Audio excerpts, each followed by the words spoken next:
Oke, langsung aja kita mulai. Selamat datang kembali di paparan kita kali ini. Hari ini kita bakal ngebedah sebuah teks yang maknanya dalam banget, yaitu analisis dari surat ke-92, Al-Lail.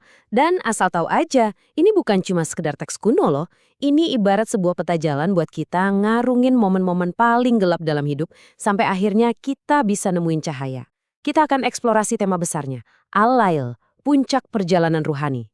Kalau kalian tipe orang yang seneng belajar soal ketahanan mental dan spiritual lewat lensa teks klasik yang otentik, wah kalian pasti bakal suka banget sama paparan ini. Sebelum kita masuk lebih jauh, coba deh ingat-ingat sebentar. Pernah nggak sih kalian ngerasa kayak bener-bener terjebak di tempat yang gelap? Mungkin pas lagi ngalamin krisis personal, masalah keuangan yang berat, kehilangan orang yang disayang, atau fase di mana kalian ngerasa kehilangan arah banget. Nah, perasaan gelap inilah yang sebenarnya jadi pondasi utama dari materi yang mau kita bedah hari ini nih. Teks ini tuh pinter banget. Dia minjem fenomena alam yang tiap hari kita rasain buat ngejelasin kondisi psikologis dan spiritual kita pas lagi diuji. Kita masuk ke bagian pertama, makna di balik malam. Jadi secara harfiah, Al-Lail itu emang artinya malam. Tapi sumber kita ngasih lihat sudut pandang yang lebih dalam. Dalam kerangka refleksi diri, malam itu ngelambangin hal-hal yang kerasa berat banget. Kegelapan, kesulitan, ujian hidup yang datang silih berganti, sampai fase ketidaktahuan atau krisis spiritual. Perjalanan ruhani manusia itu pada dasarnya adalah gimana kita berjuang nembus malam yang gelap ini buat nyari terang. Dan tahu nggak puncaknya kapan? Puncaknya adalah ketika kita udah nggak lagi takut sama kegelapan itu. Kita tetap berani ngelakuin hal yang benar walaupun situasinya lagi sulit-sulitnya. Lanjut ke bagian kedua, dualitas dalam perjalanan ruhani. Nah, yang bikin menarik dari bagian ini adalah teksnya secara spesifik pakai dua fenomena yang saling bertolak belakang. Coba bayangin, di satu sisi ada malam sebagai simbol kesulitan, tapi di sisi lain langsung dikontraskan sama siang sebagai simbol cahaya, kemudahan, dan kedamaian. Pesannya apa? Pesannya jelas banget, hidup itu nggak dirancang buat berjalan lurus-lurus aja. Perjalanan spiritual kita bakal selalu bolak-balik di antara dua fase ini. Nggak ada kesulitan yang abadi, dan ya, nggak ada juga kemudahan yang selamanya. Fakta menariknya lagi, di ayat yang berdekatan, teks ini juga nyebutin soal penciptaan laki-laki dan perempuan. Ini seolah negasin kalau dunia kita ini emang dibangun di atas sistem berpasangan. Ada siang, ada malam, ada aktif, ada pasif, ada memberi, ada menerima. Jadi intinya, keseimbangan itu kunci utama buat ngelewatin fase-fase ini.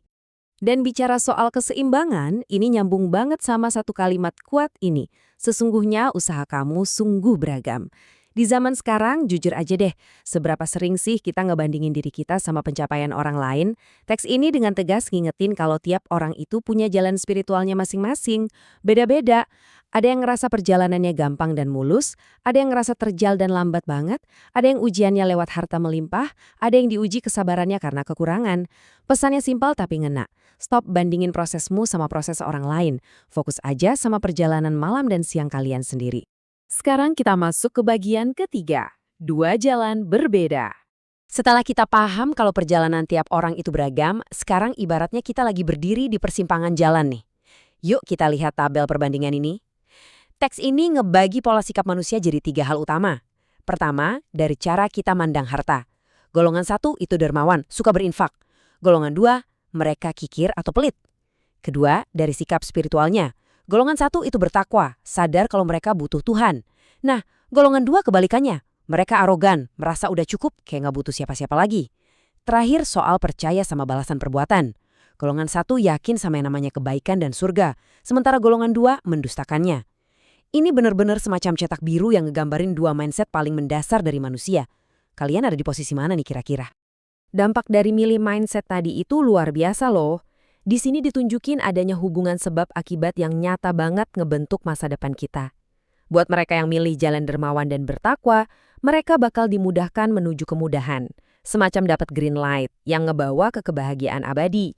Tapi sebaliknya, buat mereka yang pelit dan sombong, mereka justru bakal dimudahkan menuju kesukaran atau kebinasaan. Kayak efek bola salju gitu. Jadi tindakan spesifik kitalah yang secara aktif ngebuka jalan. Mau ke arah kenyamanan abadi, atau ke arah kehancuran, pilihan ada di tangan kita. Bagian keempat, harta tidak akan menyelamatkan. Coba deh resapin kalimat yang satu ini sebentar. Hartanya tidak berguna baginya apabila dia binasa. Jelek banget kan? Ini realita yang sering banget kita lupain di tengah hiruk pikuknya hustle culture zaman sekarang. Teks ini ngasih peringatan tajam soal limitasi dari harta kekayaan. Harta yang cuma ditumpuk, ditahan-tahan, dan gak pernah dibagikan, itu bener-bener gak ada harganya pas kita ngadapin akhir atau kebinasaan. Pada akhirnya, yang bakal bener-bener nolong kita, itu ya amal dan kebaikan yang udah kita sebarin, bukan sekedar seberapa banyak digit angka di rekening bank.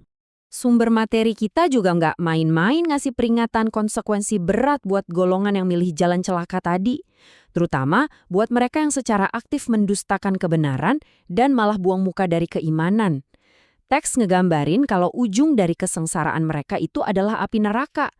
Ini bukan buat nakut-nakutin, tapi lebih ke peringatan langsung tentang bahayanya milih jalan kikir dan arogan dari tabel yang udah kita bahas barusan. Oke, kita naik ke bagian kelima, puncak perjalanan rohani.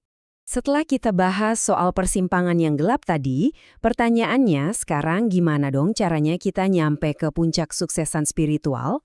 Nah, teks ini ngasih 3 anak tangga yang harus kita daki. Pertama, infak atau kedermawanan. Ini soal keberanian buat ngasih, bahkan waktu kita sendiri lagi ngerasa susah. Kedua, takwa, yaitu self-awareness, buat selalu jaga diri dan sadar kalau kita diawasi sama Yang Maha Kuasa. Dan yang ketiga, yang paling tinggi, adalah ikhlas. 3 langkah inilah yang didefinisiin sebagai pencapaian paling puncak pas kita lagi berjuang nembus gelapnya malam. Mari kita bedah dikit konsep yang nomor 3 ini. Ikhlas. Berdasarkan ayat ke-17-21, ikhlas itu bukan sekedar ngomong, ya udahlah, rela. Ikhlas itu levelnya beda. Artinya kita bertindak murni 100% karena Tuhan. Bukan buat dapat validasi manusia, bukan buat nunggu dipuji atau dapat likes di media sosial. Kita juga nggak ngarep transaksi balasan dari orang yang kita tolong. Tujuannya tuh benar-benar buat ngebersihin diri atau yang sering disebut tazkiyah. Ini mind-blowing sih, karena pas kita lagi ngasih ke orang lain, sebenarnya kita tuh lagi nyelamatin dan ngebersihin jiwa kita sendiri. Kita sampai di bagian ke-6, meraih cahaya ketenangan. Pas semua pilar tadi udah berhasil kita bangun, kita akhirnya bakal nyampe di titik ketenangan. Terus, so what? Apa takeaway praktisnya buat hidup kita sehari-hari? Pertama, sadari dan terima kalau siklus siang dan malam itu pasti ada.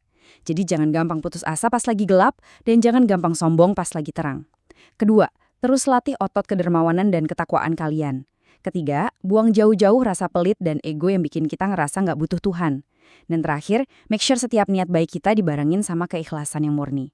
Ini formula kuno, tapi sumpah deh, luar biasa relevan buat mental resilience kita hari ini.